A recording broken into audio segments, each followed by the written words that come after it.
오늘 말씀의 제목은요, 내가 복이다 5번째 시간, 긍휼히 여기는 자. 오늘 말씀의 제목은 내가 복이다 5번째 시간, 긍휼히 여기는 자라는 주제를 가지고 우리 함께 말씀을 나누고자 합니다. 어느덧 우리가 지금 내가 복이다 8복 시리즈 중에 5번째가 왔고요, 이제 3가지만 더, 3주만 더 하면 이제 8복 시리즈도 끝이 나고 있습니다. 우리 성도님들 한 주 한 주 말씀을 들을 때마다 어떻게 이 8복 시리즈에 대해서 조금씩 정리가 되고 계세요?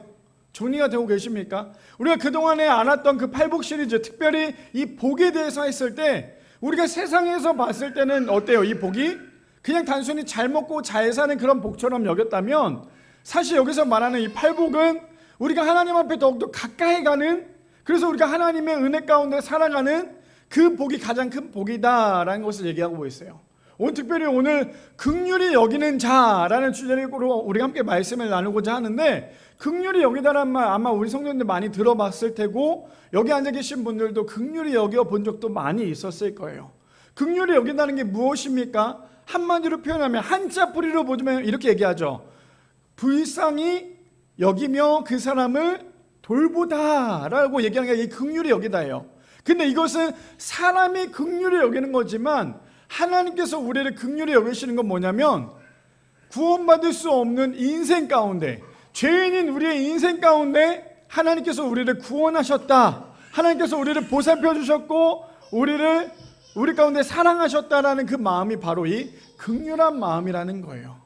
바라긴 우리 미란의 성도님들, 예수님께서 오늘 말씀하셨던 긍휼히 여기는 자는 복이 있다라고 말씀하신 것처럼 우리 주변에도 아직도 긍휼히 여겨야 될 사람들이 있다면, 어쩌면 나부터 긍휼히 여기는 사람이 될 수도 있죠. 그렇다면 내가 주변에 긍휼히 여겨야 될 사람이 있다면 정말 그 사람은 예수님의 마음으로 긍휼히 여길 줄 아는, 그래서 우리가 긍휼히 여기는 자는 뭐라고 얘기를 합니까? 긍휼함을 받는다라고 말씀하신 것처럼 그 사람이 바로 여기 앉아 계신 모든 성도님들 되시기를 축복합니다. 말씀에 들어가기 전에요, 아제스 페르난도 사역자님이 이렇게 말씀하셨어요. 서로 하나가 되는 길은 주님의 본을 따라 상대를 위해 기꺼이 낮아지고 연약해지는 것이다 라고 얘기를 합니다. 어쩌면 오늘 본문 이 긍휼히 여기는 자에 대해서 하나로 압축해 놓은 게 아닐까요? 서로 하나가 되는 길은요, 주님의 본을 따라 상대를 위해 기꺼이 낮아지고 연약해지는 것이다. 긍휼히 여길 수 있는 이유는 무엇인 줄 아세요? 긍휼히 여길 수 있는 이유는 그 사람을 사랑한다면 그 사람의 긍휼히 여길 수 있다는 거예요. 바라긴 우리 미랄의 성도님들, 이 안에서, 모든 성도님들 안에서 긍휼히 여기는 자가 되시기를 소망합니다. 그래서 정말 예수님의 마음에 본받아 그대로 살아갈 수 있는 우리 미랄의 성도님들 되시기를 축복합니다. 자, 오늘도 말씀이 있죠. 로마서 14장 17절 말씀 우리 함께 읽어볼까요? 시작! 하나님의 나라는 먹고 마시는 것이 아니라 성령님 안에서 누리는 의와 평화와 기쁨입니다. 왜 매주마다 이 8복 시리즈의 저 말씀을 얘기하냐면, 우리가 바라봐야 할 것은 세상에 있는 소망이 아니라 하늘의 소망을 두고 살아야 하기 때문이에요. 하나님의 나라를 위해서 살아야 하기 때문에 우리가 이 말씀을 계속 매주마다 읽고 있습니다. 그러니 세상에 너무 욕심부리지 마시고 하늘의 보물을 쌓으며 하늘의 소망을 두고 살아갈 수 있는 우리 모두가 되기를 축복합니다. 그렇다면 오늘 말씀의 제목이죠, 긍휼히 여기는 자라는 주제를 가지고 우리 함께 3가지로 나눠보기를 원하는데, 첫 번째입니다. 긍휼히 여기는 자는 생각이 아니라 행동할 때라는 거예요. 첫 번째, 긍휼히 여기는 자는 생각이 아니라 행동할 때입니다. 자, 우리는 생각으로는요, 긍휼히 여기는 거를 너무나 잘해요. 그렇죠? 아유, 저 사람 어떻게, 저 사람 너무나 불쌍한데 저 사람 내가 긍휼히 여겨야 되는데, 생각은 너무나 잘하지만 사실은 행동까지 나아가는 거는 쉽지 않다라는 거예요. 근데 긍휼히 여긴 자는 생각으로 끝나는 것이 아니라 행동으로 그것을 보여주는 거예요. 자, 오늘 본문을 좀 살펴볼까요? 마태복음 5장 7절 말씀에 긍휼히 여기는 자는 복이 있나니 그들이 긍휼히 여김을 받을 것이며 라고 얘기합니다. 아까 서두에도 말씀드렸죠. 긍휼히 여기다는 것이 무엇입니까? 안타까워하는 마음으로, 불쌍히 여기는 마음으로 그들을 돌보는 거예요. 근데 하나님의 관점에서 우리를 볼 때 긍휼한 마음은 무엇입니까? 구원받을 수 없었던 그 죄인이 하나님의 전적인 은혜로 구원을 받았다는 거. 그러니 우리조차도 긍휼한 자가 될 수 있다라는 거예요. 그렇죠? 우리가 먼저 긍휼한 자가 되었다면 이제 우리가 해야 될 건 무엇입니까? 우리 주변에 긍휼히 여기는 마음으로 우리가 살아가야 한다라는 거죠. 자, 오늘도 한 사건이 있습니다. 사건을 좀 볼까요? 누가복음 10장 말씀해 보니까 이렇게 시작을 합니다. 예수께서 대답하여 이르시되 어떤 사람이 예루살렘에서 여리고로 내려가다가 강도를 만나매 강도들이 그 옷을 벗기고 때려 거의 죽은 것을 버리고 갔더라라고 얘기합니다. 우리 너무나 잘 아는 이야기예요. 착한 사마리아인에 대한 이야기인데 한 사람이 강도를 만납니다. 그 강도를 만났는데요, 모든 것을 다 빼앗길 뿐만 아니라 죽기 전까지 그 사람은 맞았다라고 성경은 얘기하고 있어요. 그런데 31절에 보니까요, 마침 한 제사장이 그 길로 내려가다가 그를 보고 피하여 지나가고. 저 말씀 우리가 봐야 할 건 무엇이냐면 우리를 좀 돌아볼 수 있는 시간이 되었으면 해요. 저기서 말하는 제사장이라고 얘기하는 건 무엇입니까? 교회를 다니는 크리스천의 이야기 아니에요. 크리스천의 모습이잖아요. 예배는 드리고 난 다음에 집에 가는 길에 그 아픈 사람이 누워 있어요. 근데 우리는 그 사람을 피해서 간다, 지금 얘기하고 있잖아요. 그렇다면 정말 하나님을 믿는 사람답게 행동하는 걸까요? 아마 근데 저 제사장도 그 쓰러져 있는 사람을 봤을 때는 긍휼한 마음은 있었겠죠. 아, 저 사람 쓰러졌구나. 근데 행동은 하지 않았어요. 근데 우리도 마찬가지 아닙니까? 생각은 언제나 잘해요. 근데 막상 우리 행동으로 한다는 건 쉽지 않더라는 거예요. 자, 그러면서 32절에 보니까요, 또 이와 같이 한 레위인도 만납니다. 그곳에 이르러 그를 보고 피하여 지나가되 라고 얘기해요. 똑같죠. 목사님이 아픈 사람을 보고 피해서 갔어요. 성도님이 아픈 사람을 보고 또 피해서 갑니다. 예수님이 저것을 비유로 든 이유가 있어요. 33절에 볼까요? 어떤 사마리아 사람은 여행 중 거기에 이르러 그를 보고 불쌍히 여겨라고 얘기합니다. 지금 우리가 예배를 잘 드리고 집에 가는 길에 그 넘어져 있는, 그 쓰러져 있는 사람을 보고 난 다음에 우리가 사랑해야 됩니다. 하나님을 사랑해야 되고 이웃을 사랑해야 됩니다라고 이렇게 말씀을 잘 듣고도 쓰러져 있는 사람을 피해가는 것이 우리의 모습이면 안 된다라는 거예요. 근데 그런 사람도 있는 반면에 그냥 여행 중에 있었던 사마리아인이 쓰러져 있는 사람을 봅니다. 저 사람은 뭐하고 있어요? 여행하고 있는 거예요.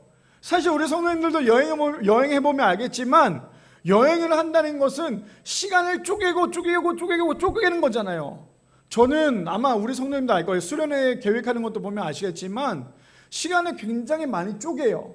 왜냐하면 그 시간이 너무나 소중하기 때문에. 여행도 마찬가지거든요.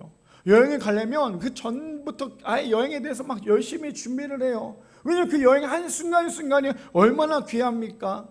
그런데 그 여행 중에 지금 예배를 끝나고 가는 제사장과 레위인들은 그 사람을 피했는데 여행 중에 있었던 그 사마리아인은요, 그 사람을 봅니다. 그리고는 뭐라고 느낍니까? 그를 보고 불쌍히 여겨요. 긍휼한 마음이 생깁니다. 그런데 어떤 내용인지 볼까요? 34절에 보니까 가까이 가서 기름과 포도주를 그 상처에 붓고 싸매고 자기 짐승에 태워 주막으로 데리고 가서 돌보아 주니라. 긍휼히 여기는 자가 여기 나와요. 긍휼한 마음이 생겼죠. 불쌍한 마음이 생겨요. 근데 그걸로 끝나지 않았어요. 자신이 가지고 있었던 걸 가지고 그 사람을 치료해주고 동물에게 태웁니다. 그리고 어떻게 돼요? 가서 돌보아 줬대요. 저 내용이 바로 긍휼한 자에 대한 이야기 아닙니까? 보고 지나치는 것이 아니라 끝까지 그들을 돌봐주는 거예요. 근데 요즘에는 참 세상 사는 것이 쉽지가 않죠. 왠지 아세요? 아픈 사람을 우리가 함부로 가서 만질 수도 없고요, 터치할 수도 없어요. 혹시나 내가 이 사람이 다쳐서 위험에 빠져서 구해줬다가 오히려 이 사람이 나를 고소하는 경우도 우리는 뉴스를 통해서 너무나도 많이 봐요. 그러다 보니까 사람들이 일부러 아파하고 있는 사람을 피해가는 경우도 너무나 많다라는 거예요. 그러니 우리가 세상을 봤을 때 얼마나 안타깝습니까? 그래서 제사장도 레위인도 피해갔는데 이 사마리아인은요, 그냥 두지 않았어요. 여행 중이잖아요. 1분 1초가 얼마나 아깝습니까? 얼마나 귀해요. 그 여행 한번 하려면 얼마나 많은 시간들을 투자했을까요? 열심히 살다가 여행을 한번 가려면 그 시간을 쪼개서 어때요? 여행을 가는 거잖아요. 근데 그 사람이 자신의 여행 시간보다 그를 긍휼한 마음이 생기고 긍휼한 마음뿐 아니라 그를 돌봐주기를 시작을 합니다. 볼까요? 35절에 보니까요, 그 이튿날 그가 주막 주인에게 데나리온 둘을 내어주며 이르되 이 사람을 돌보아주라. 비용이 더 들면 내가 돌아올 때에 갚으리라 하였으니. 여행 중에 내가 이번 여행 때 이만큼 예산을 가지고 쓸 거야. 분명히 이렇게 했는데도 불구하고 내가 나 마시는 거 먹는 것도 부족한데, 내가 즐기는 것도 부족한데, 지금 아파 있는 사람, 전혀 모르는 사람에게 이 돈을 주면서 그 사람을 돌봐주라고 얘기하는 건 정말 쉬운 일이 아니에요. 성경을 봤을 때 그냥 착한 사마리아인이 저랬지가 아니라, 우리가 저것을 우리의 삶으로 가져와 보면요, 저것은 어떻게 보면 기적이에요. 말도 안 되거든요. 내가 예를 들어 우리가 정말 좋은 데 가서 정말 맛있는 거 먹으려고 돈을 이만큼 준비했는데 그 사람 때문에 내가 이 맛있는 걸 포기하고 다른 거 간다? 여행의 전부가 무엇입니까? 맛있는 거 먹는 거잖아요. 근데 지금 이 사람이 그것을 포기하고 이 사람을 돌봐준다? 이거 말도 안 되거든요. 근데 지금 이 사람은 어떻게 합니까? 자신의 일정 가운데, 물론 일정은 다 하고 있어요. 그런데 하는 게 무엇입니까? 내가 이만큼 돈을 더 줄 테니까 이 사람을 좀 치료해 다오. 근데 이 사람이 만약에 치료하는 돈이 더 든다면 내가 갔다 와서 갚아줄 테니까 그래도 이 사람을 잘 봐주세요. 지금 착한 사마리아인이 지금 이런 모습으로, 이런 행동으로 그를 긍휼히 여기고 있는 모습 아닙니까? 그분 아닙니다. 36절에 보니까요, 내 생각에는 이 세 사람 중에 누가 강도 만난 자의 이웃이 되겠느냐, 지금 예수님께서 질문하고 계세요. 자, 첫 번째 누구였어요? 제사장이었어요. 두 번째 누굽니까? 레위인이었어요. 세 번째 누구예요? 어떤 관계도 없었던 사마리아인이었어요. 예수님이 지금 저것에 대해서 사람들에게 얘기하고 있죠. 질문하고 있어. 비유를 들면서. 그러면서 37절에 뭐라고 얘기합니까? 이르되 자비를 베푼 자니이다. 예수께서 이르시되 가서 너도 이와 같이 하라 하시니라. 우리가 지금 계속 듣고 있는 것 중에 특히나 목사인 저는요, 가장 안타까운 말 중에 하나가 있어요. 그것이 무엇인 줄 아세요? 교회 다니는 사람이 더해. 세상 사람보다 더 못한 게 교회 다니는 사람이야. 이 이야기를 들으면 우리 성도님도 어떤 마음이 드세요? 화가 나십니까? 네가 뭘 한다고 교회 다니는 사람을 욕을 해. 이렇게 화가 난다면 우리는 아직도 하나님 앞에 돌아가지 못한 사람이에요. 어쩌면 우리의 그 작은 모습 하나하나가 세상 사람들이 우리를 보고 있는 모습 아닐까요? 그래서 우리가 전도하기 위해서 해야 될 건 무엇입니까? 전도지를 준다고 해서 전도가 되는 게 아니에요. 삶으로 그 믿지 않는 사람에게 보여주는 거예요. 내가 하나님 믿으니까 이만큼 변해 있어. 내가 하나님 믿으니까 이만큼 하고 있어. 이것을 믿지 않는 사람에게 보여줘야지만 그 믿지 않는 사람이 우리의 모습을 보고 예수님께 돌아오는 거 아닙니까? 근데 여전히 우리가 나 오늘 교회에 가서 예배 열심히 드렸어. 나 오늘도 교회 가서 말씀도 열심히 듣고 찬양도 열심히 했어.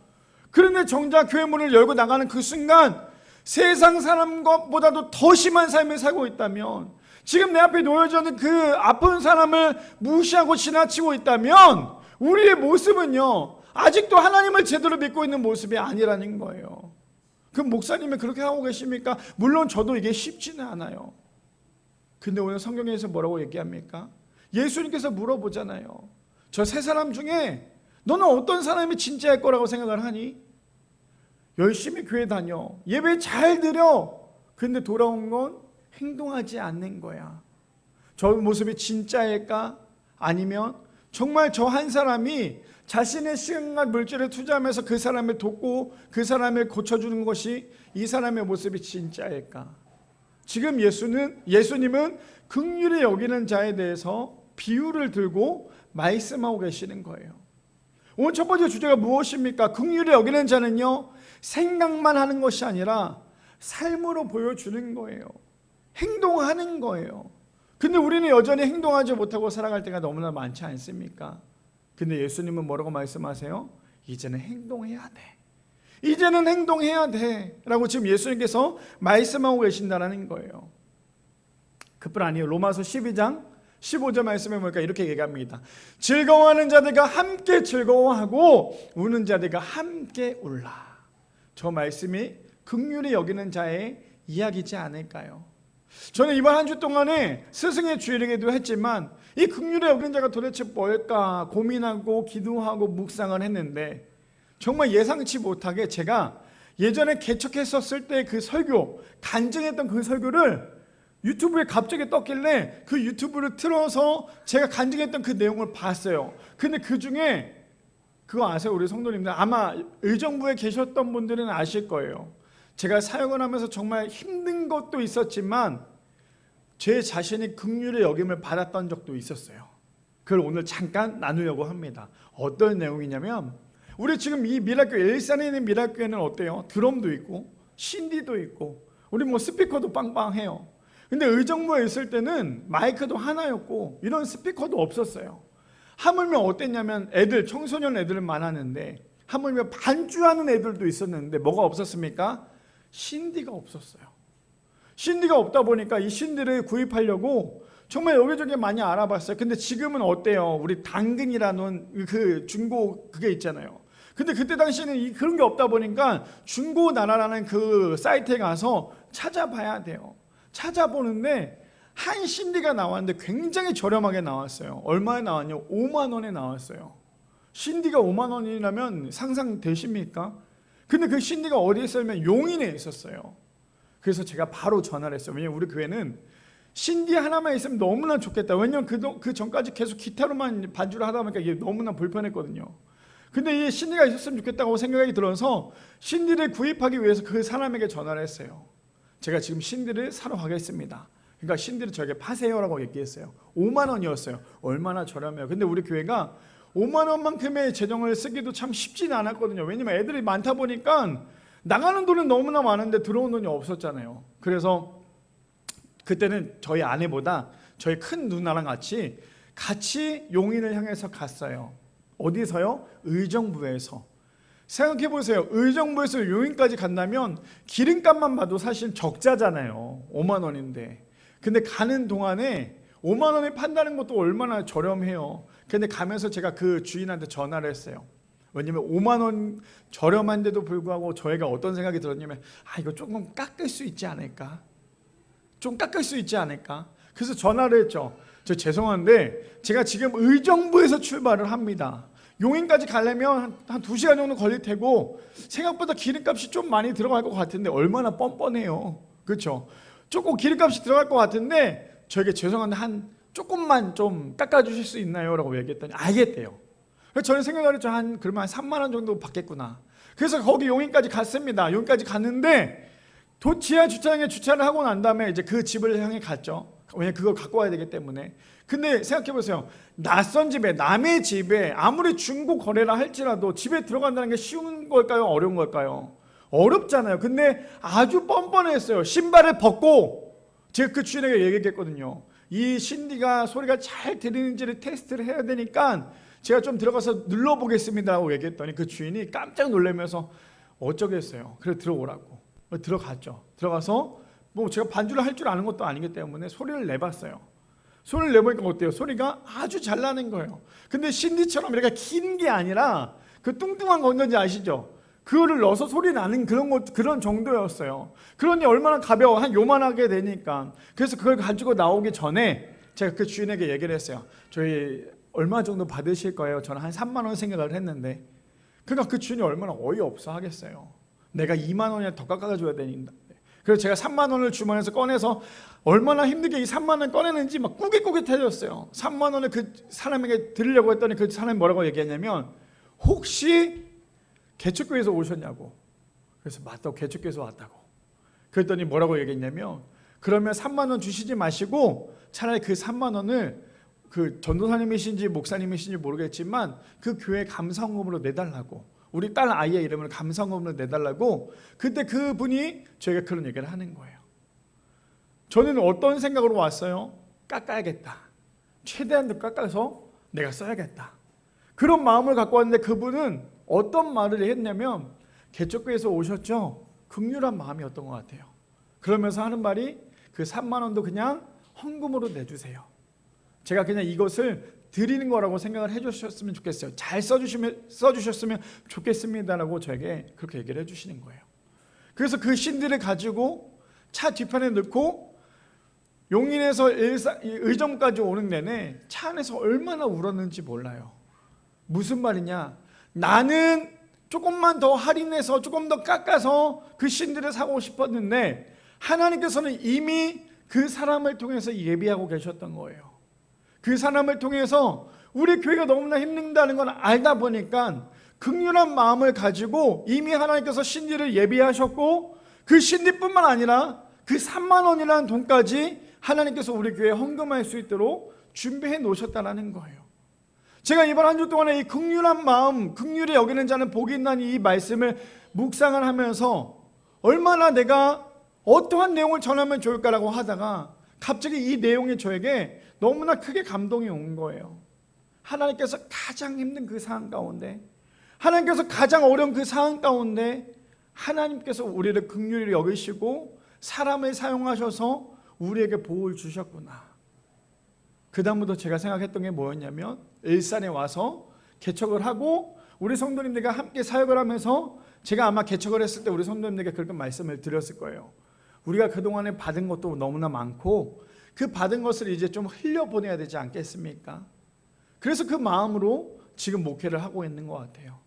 무슨 말입니까? 우리가 긍휼히 여길 수는 있어요. 생각은 할 수 있어요.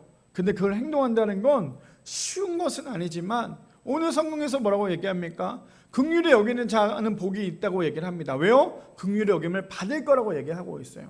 그렇다면 우리 미라의 성도님들, 우리는 단순히 생각만으로 끝나는 것이 아니라 우리가 삶으로 이제 지금까지 우리가 받았던 그 은혜, 사람들에게도 받았던 은혜도 있지만 더 나아가 하나님께 받은 은혜가 너무나 크다면 그 받은 은혜를 믿지 않는 사람에게, 주변에 있는 사람들에게 흘려보낼 수 있는, 그래서 긍휼히 여기는 자가 긍휼히 여기면 받는 우리 미라의 성도님들 되시기를 축복합니다. 두 번째입니다. 두 번째 이렇게 얘기합니다. 하나님의 긍휼하심을 우리의 교만한 믿음 때문에 잊어버려서는 안 된다라는 거예요. 두 번째, 하나님의 긍휼하심을 우리의 교만한 믿음 때문에 절대로 잊어버려서는 안 된다라는 것입니다. 우리 마태복음 다시 한번 볼까요?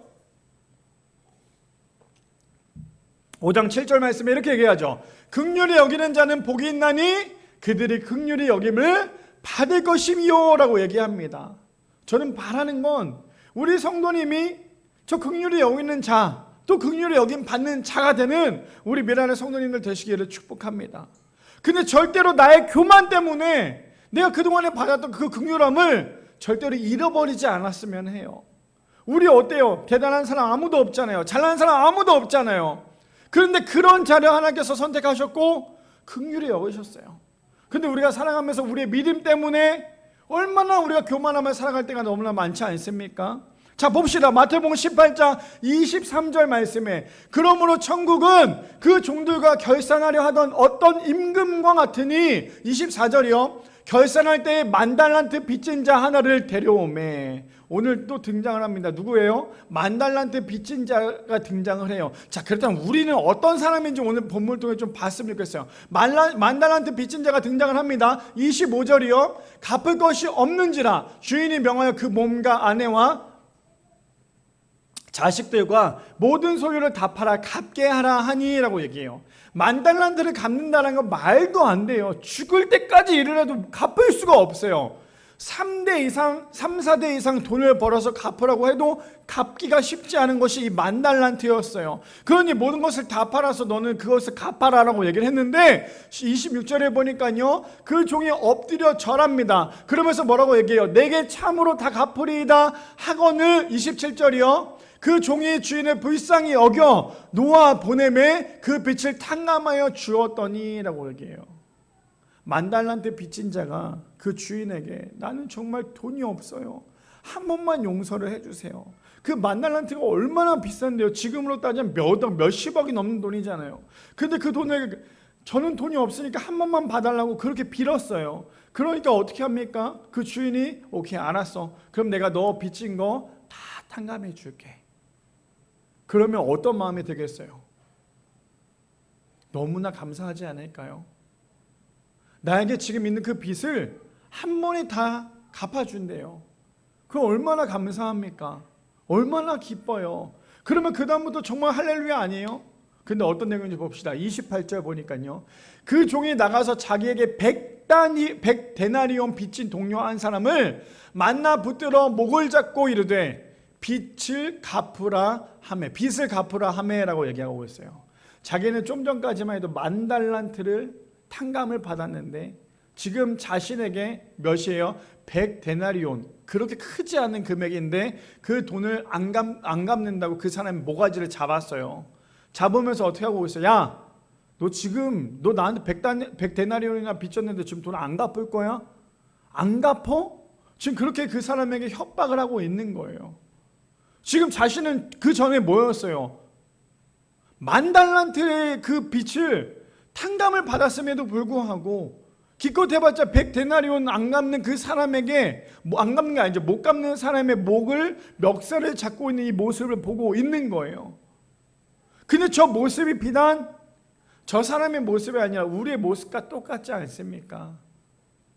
지금까지 살아오면서 하나님으로부터 받은 그 긍휼한 마음, 하나님으로부터 받은 그 은혜가 너무나도 큰데 어느 순간부터 우리가 신앙생활 조금 했다고 10년, 20년, 30년, 50년 조금 했다고 어느 순간부터 우리가 그 받은 긍휼한 마음을 잊고 교만한 마음으로 살아가는 것이 우리의 모습 아닙니까? 내가 교회에서 좀 뭐가 된다고, 내가 집사가 되고 권사가 되고 장로가 된다고 해서 마치 나는 10,000달란트를 탕감을 받았음에도 불구하고 100데나리온을 갚지 않은 사람의 멱살을 잡고 있는 것이 우리의 모습 아닙니까? 근데 볼까요? 29절에 보니까 그 동료가 엎드려 간구하여 이르되 나에게 참아주소서 갚으리이다. 지금 자신이 좀 전에 했던 행동과 똑같은 행동을 보여주고 있어요. 그러면 그 사람이 해야 될 건 무엇이요? 아차! 내가 지금 저 사람이 했던 행동 똑같이 했었구나. 내가 저 사람의 빚을 용서해 줘야겠구나. 탕감해 줘야겠구나 라는 마음을 가져야 되는데도 불구하고 어떤 내용인지 볼까요? 30절 보니까 허락하지 아니하고 이에 가서 그가 빚을 갚도록 옥에 가두거늘. 얼마나 잔인해요. 자신은 10,000달란트를 탕감을 받았음에도 불구하고 기껏 해봤자 100데나리온을 못 갚았다고 그 사람을 옥에 가두어 버리는 그 모습이 지금 여기 나오는 사람의 모습이더라는 거예요. 그러면서요 31절에요 그 동료들이 그것을 보고 몹시 딱하게 여겨 주인에게 가서 그 일을 다 알리니 32절이요 이에 주인이 그를 불러다가 말하되 악한 종아 내가 빌기에 내가 내 빚을 전부 탕감하여 주었거늘. 33절이요 내가 너를 불쌍히 여긴과 같이 너도 내 동료들을 불쌍히 여김이 마땅하지 아니하냐라고 얘기하고 있어요. 너는 지금 내가 10,000달란트를 탕감해 줬는데 그껏 해봤자 100데나리온 안 갚는다고 해서 넌 지금 그 사람 옥에 가두고 있어? 넌 지금 이게 맞다고 생각해? 지금 그 주인이 얘기를 하고 있다는 거죠. 그러면서 34절이요 주인이 노하여 그 빚을 다 갚도록 그를 옥졸들에게 넘기니라. 그가 했던 행동 다시 그가 당하고 있는 거예요. 긍휼히 여기는 자가 무엇이에요? 그를 불쌍히 여기며 그를 돌봐주는 거예요. 그래야지만 남도 나를 불쌍히 여겨주잖아요. 긍휼한 마음으로 우리를 여겨주잖아요. 더 나아가 무엇입니까? 구원받지 못하는 그 죄인을 하나님께서 하나님의 전적인 은혜로 우리를 구원받게 만드셨잖아요. 근데 우리는 그것은 잃어버리고 어느 순간부터 내가 조금 믿었다고 교만에 나와서 그 교만 때문에 사람을 상처 주고 있는 것이 우리의 모습 아닙니까? 그러면서 뭐라고 얘기합니까? 35절 마지막에 이렇게 얘기를 하죠. 너희가 각각 마음으로부터 형제를 용서하지 아니하면 나의 하늘 아버지께서도 너희에게 이와 같이 하시리라. 그래서 우리가 해야 될 건 무엇이요? 두 번째가 무엇이었습니까? 하나님의 긍휼하심을 우리의 교만한 믿음 때문에 절대로 잊어버려서는 안 된다라는 거예요. 바라기는 우리 미라의 성도님들 나의 교만함 때문에 내가 지금까지 받았던 그 은혜 절대로 잊어먹지 않기를 소망합니다. 신앙생활 열심히 달려갔다가도요, 어느 순간 내 교만함 때문에 내 신앙을 다 까먹고 살아갈 때가 많다라는 거예요. 우리 그런 거 있잖아요. 사람들이 살아가면서 착한 일 정말 열심히 해서 사람들이 봤을 때 와, 저 사람 대단한 사람이다 라고 하다가도 그 사람이 한순간 자신이 잘못된 길을 가게 되면 그 사람의 인생이 완전히 어떻게 돼요? 사람들에게 손가락질 받는 인생이 되는 거잖아요. 마찬가지로 우리의 믿음도 마찬가지거든요. 믿음은요, 계속 현재 진행형인 거예요. 내가 예전에 이만큼 잘했으니까가 아니라 지금 이 순간이 우리의 믿음의 현재 진행형이라는 거예요. 그러니 우리의 믿음은 계속 매일매일 이 시간이 지나면 지날수록 그 믿음이 더욱더 성장해 나가야 되는데, 내가 예전에 이만큼 했어, 내가 예전에 이만큼 믿었어, 그것 때문에 안주하고 있다면 우리는 여전히 그 믿음 때문에, 그 과거의 믿음 때문에 우리는 하나님을 바라보는 것에 대해서 제대로 바라보지 못하고 살아가는 것이 우리의 믿음이 될 수밖에 없다는 거예요. 하나님의 긍휼하심을 그동안에 우리가 정말 많은 것들을 받았다면 우리의 교만함 때문에 그것을 잊고 사는 것이 아니라 더 겸손하게 하나님의 마음을 닮아 그 마음대로 어리석게도 100데나리온을 옥에 가두는 것이 아니라, 맞아, 내가 먼저 이렇게 많이 받았었지, 내가 먼저 이렇게 하나님으로부터 은혜를 받았었지라는 것을 먼저 생각하여서 주변에 있는 모든 사람들에게 긍휼함을 받은 내가 긍휼히 여길 수 있는 우리 미랄의 성도님들 되시기를 축복합니다. 마지막 세 번째입니다. 마지막 세 번째 이렇게 얘기하죠. 우리가 긍휼히 여기는 자가 되어야 하는 이유는요, 주님은 언제나 옳으시기 때문이라는 거예요. 마지막 세 번째, 우리가 긍휼히 여기는 자가 되어야 하는 이유는 주님은 언제나 옳기 때문이라는 거예요. 예수님이 하는 모든 행동은 다 옳은 행동이라는 거죠. 자, 마지막 본문 다시 한번 봅시다. 마태복음 5장 7절 말씀, 긍휼히 여기냐 하는 복이 있나니 그들이 긍휼히 여김을 받을 것이미요 라고 얘기합니다. 긍휼히 받기 위해서 우리가 해야 될 것이 무엇인 줄 아십니까? 심령이 가난한 자가 되어야 돼요. 애통하는 자가 되어야 돼요. 의에 줄이고 목마른 자가 되어야 돼요. 온유한 자가 돼야지만 오늘 여기 나오는 긍휼한 자가 될 수 있다라는 거예요. 근데 우리가 심령이 가난한 자, 온유한 자, 애통하는 자, 의에 줄이고 목마른 자가 되지 않는다면 오늘 여기 나오는 의에 줄이고 목마른 자가 아니죠. 긍휼히 여기는 자가 될 수 없다라는 거예요. 그래서 우리의 신앙은 하나하나 밟고 올라가는 거예요. 한 번에 껑충 뛸 수 없거든요. 한 번에 껑충 뛸 수 없는 거예요. 하나하나 우리의 믿음의 그 신앙의 훈련이 중요하다라는 거죠. 자, 본문 봅시다. 마태복음 26장 보니까요, 예수님의 한 행동이 마가복음 10장 45절 예수님의 한 행동이 다 나오는데 봅시다. 인자가 온 것은 섬김을 받으려 함이 아니라 도리어 섬기려 하고 자기 목숨을 많은 사람의 대속물로 주려 함이니라 라고 얘기하고 있어요. 예수님께서 이 땅에 오신 이유가 무엇입니까? 섬김을 받으려고 하는 것이 아니라 오히려 섬기려고 이 땅 가운데 오셨다는 거예요. 그러니 생각해 보세요. 오늘 본문에 나오는 이 긍휼히 여기는 자, 어려울까요? 쉬울까요?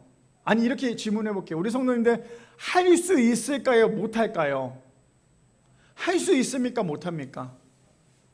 할 수 있어요? 못해요? 할 수 있어요. 왜 할 수 있는 줄 아세요? 하나님은 절대로 우리가 못하는 걸 시키시는 분이 아니에요. 하나님은 절대로 우리가 못하는 것을 시키시는 분이 아니에요. 다만 우리가 할 수 있음에도 불구하고 하지 않기 때문이에요. 근데 예수께서 이 땅 가운데 오신 이유가 뭐라고요? 섬기려고 이 땅 가운데 오셨다는 거예요. 그러니 예수님께서도 하셨기 때문에, 또 우리에게 할 수 있는 은혜를 주었기 때문에 우리가 해야 될 건 무엇입니까? 우리도 긍휼히 여겨야 된다는 거예요. 자, 봅시다. 계속 마태복음 26장에 보니까요, 곧 예수께 나와 라삐여 안녕하시옵니까 하고 입을 맞추니 지금 어떤 상황이요? 이제 예수님이 잡혀가기 전이죠. 자, 50절 말씀, 예수께서 이르시되 친구여 내가 무엇을 하려고 왔는지 행하라 하신데 이에 그들이 나와 예수께 손을 대어 잡는지라. 유다가 예수님을 팔려고 사람들을 데리고 왔죠. 자, 그러면서 51절에요, 예수와 함께 있던 자 중에 하나가 손을 펴 칼을 빼어 대제사장의 종을 쳐 그 귀를 떨어뜨리니라. 그 사람의 마음은 어떤 마음이었을까요? 감히 니네가 예수님을 잡아가? 성경에 누구라고 얘기합니까? 베드로라고 얘기하죠. 너가 감히 예수님을 잡아가?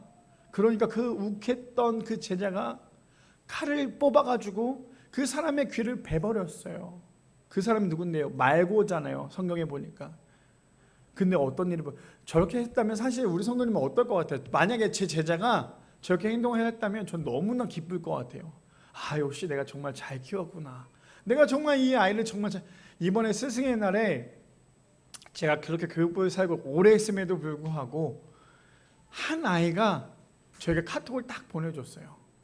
물론 이 친구랑 저랑 헤어진 지도 되게 많이 오래됐어요. 근데 가끔씩 일산에 찾아오는 아이예요. 지금은 이제 군대에 들어간 아이인데, GOP에 있는 아이인데, 그 아이가 목사님 보고 싶어요 라고 하면서 가끔씩 일산에 찾아와요. 대전 아이인데도 불구하고.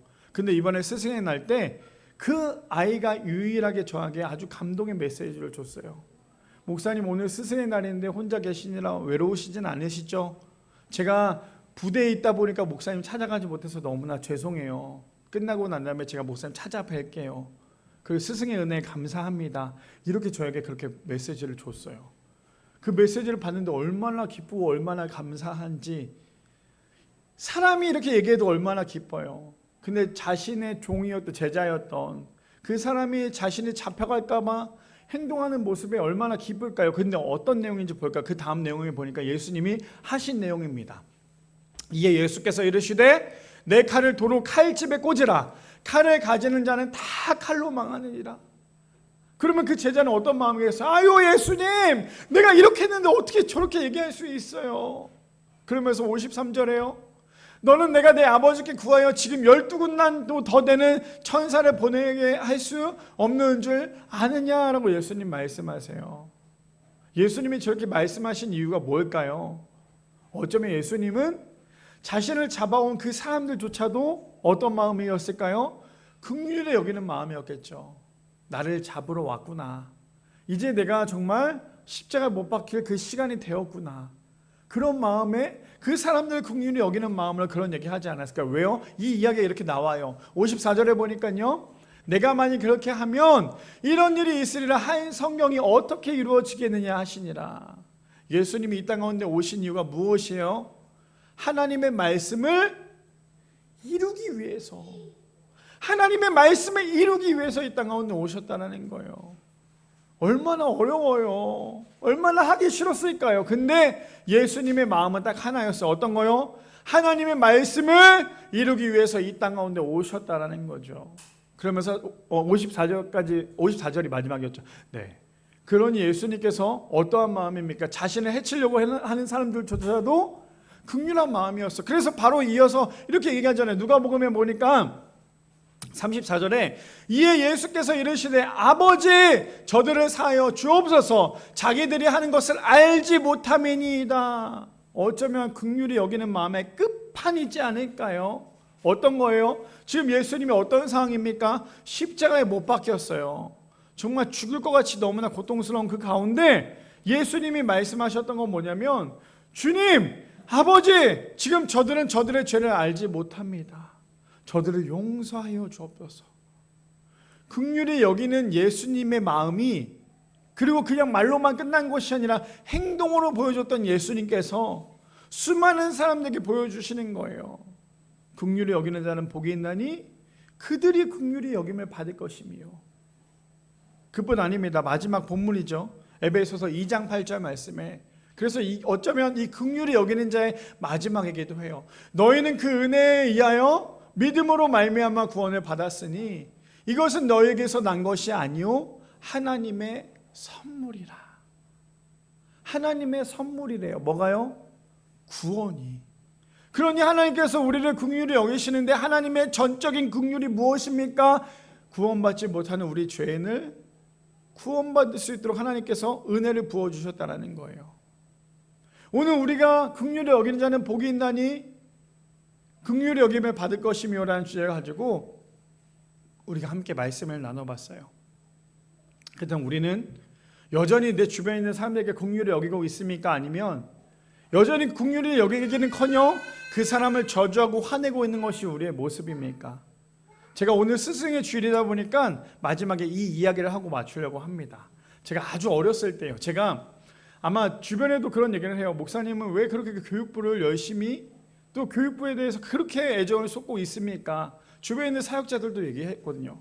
그 이유는 딱 하나였어요. 그것이 무엇이냐면 제가 어렸을 때 이야기예요. 아마 저희 아버지는 알고 있을 텐데 저희 집이 아무래도 조금 같이 살 수 없는 그런 환경이다 보니까 어렸을 때 저는 이제 이모 집에 맡겨졌어요. 그래서 이모 집에서 누나들과 같이 이모 집에서 살고 있다가 교회를 나가기 시작을 했어요. 이모가 먼저 교회를 다녔거든요. 그래서 그 교회를 우리 가족이 아니라 저는 이제 그 교회를 친척으로 인하여서 전도를 받아서 그 교회를 나가기를 시작을 했어요. 제가 다 이야기하기 너무 긴데 제가 왜 그렇게 교육부에 대해서 애정을 갖고 있냐면 어렸을 때에 부모님과 같이 살지 못하는 그 아이의 마음은 항상 부모님에 대한 그리움이 항상 있었어요. 빨리 엄마를 보고 싶고 아빠를 보고 싶고 제가 나이를 다 먹어서 부모님이 떨어진 게 아니라 갓 초등학교 1, 2학년 때 부모님이랑 떨어져 있었어요. 그러니 얼마나 부모님의 사랑이 그리웠을까요? 근데 저는 부모님을 일주일에 한 번씩 보는 시간이 있었지만 저에게 그 시간 제외하고 가장 위로가 되었던 시간이 언제냐면 주일날이었어요. 집이 신내동이었고 교회는 망우동이었어요. 거리가 상당히 됐거든요. 근데 그 거리를 아침에 예배 늦지 않으려고 항상 일찍 갔어요. 일찍 가면 항상 마음이 쉽지 않았죠. 나는 왜냐면 너무 어린 나이. 생각해보세요. 지금 우리 유리가 8살이에요. 저 아이가 부모님이랑 같이 떨어져 산다고 한다면 이 아이가 얼마나 마음이 힘들겠어요. 근데 교회를 가면 교회 문을 열고 딱 들어가면 누가 저를 제일 많이 반겨주냐면 교회 선생님이 어서와 하고 저를 꽉 안아줘요. 그러면 저는 그때 그 시간이 가장 위로받는 시간이었어요. 그냥 제가 마음이 어렵고 힘이 들었을 때 선생님들은 항상 웃으면서 일로와 일로와 일로와 일로와 일로와 일로와 하면서 저를 꽉 안아줬어요. 너무나 잘 왔다고 오늘도 우리 예배 잘 드리고 집에 가자고. 그때 뭐 하나님을 알았을까 예수님을 알았을까 아니요. 그냥 그 선생님의 그 따뜻한 품이 저에게는 너무나 큰 위로가 되었어요. 제가 왜 이런 말씀을 드리냐면 제가 우리 선생님들에게 계속 말씀드리는 이유도 그거예요. 교육부를 계속하는 이유도 무엇이냐면 어렸을 때 그 아이들이 교회에 나와서 예배드리고 선생님에 대한 사랑을 알고 하나님의 사랑을 안다면 절대 일평생 주님을 떠나지 않아요. 혹 방황을 하더라도 혹 방황을 한다 할지라도 다시 돌아올 수 있는 은혜가 주어진다라는 거예요. 오늘 스승의 주일입니다. 우리가 선생님들이 특히나 우리 미랄교회는 선생님들이 무려 4명이나 돼요. 전교인 반 이상의 교사예요. 우리 선생님들이 매주마다 아무것도 안 하는 게 아니라 매주마다 제가 설교 영상이나 공과를 올려드리면 그거를 열심히 숙지해와요. 제가 때로는 너무 미안할 정도로 선생님들의 공과하는 모습을 보면 너무나 열심히 해요. 애들이 많은 것도 아닌데 1대1이잖아요. 저희는 선생님 한 명의 아이잖아요. 그러면 한 명이기 때문에 사실은 공과를 준비하는 게 쉽지 않거든요. 근데 그 한 아이를 위해서 공과를 열심히 준비해 와요. 그리고 그 아이에게 공과를 해요. 제가 그걸 어떻게 느끼냐면 집에 오면 우리 유리윤이가 선생님이 공과한 내용을 또 얘기를 해요. 그러니 우리 선생님들을 위해서 우리 성도님들이 해야 될 건 무엇입니까? 많은 기도와 많은 후원이 필요하다라는 거예요. 저는 제가 그동안에 오랜 교육부를 하면서 선생님들이 가장 힘들어했던 모습을 보면 아무래도 재정이고 아무래도 하는 모든 것들을 제한을 둘 때가 너무나 많았다라는 거예요. 근데 교육부는 끊임없이 퍼져나가야 돼요. 계속 퍼져나가야지만 어린아이부터 중고등부 청소년 아이들까지 다 하나님을 믿는 거에 대해서 우리 선생님들의 수고와 헌신과 기도가 이 아이들을 자라날 수 있다는 거예요. 바라기는 우리 미랄의 성도님들 스승의 주일입니다. 아마 여기 앉아 계신 모든 성도님들도 누군가에게는 교회나 학교에 선생님들이 있었을 거예요. 그분들이 있었기 때문에 지금까지 우리와 함께 했었고, 하물며 지금 우리 미랄교회 안에서도 나는 배우고 있다면 가르치는 분이 선생님이 될 수 있다는 거예요. 그렇다면 언제나 그를 위해서 기도하고, 그가 정말 하나님을 잘 믿고 그를 통해서 선한 영이 흘러나갈 수 있도록 기도할 수 있는 우리 미랄의 성도님을 되시기를 축복합니다. 그래서 오늘 말씀이 무엇이었어요? 긍휼히 여기는 자예요. 선생님들이 아이들을 긍휼히 여기는 마음이 있었기 때문에, 사랑하는 마음이 있었기 때문에 아이들을 위해서 기도하고 공과도 준비하고 함께 예배할 수 있는 거 아닙니까? 긍휼히 여기는 자가 할 수 있는 거는, 해야 되는 거는 단순히 마음만이 아니라 사랑을 통하여 그들에게 행동으로 보여줄 수 있는 것이 진짜 긍휼한 마음이 되는 거예요. 그럼 누가 갚아주십니까? 주님이 갚아주시는 거예요. 바라기는 우리 미랄의 성도님들, 긍휼히 여기는 자가 복이 있습니다. 왜요? 긍휼히 여김을 받기 때문입니다. 그 사람이 여기 앉아 계신 모든 미랄의 성도님을 되시기를 축복합니다.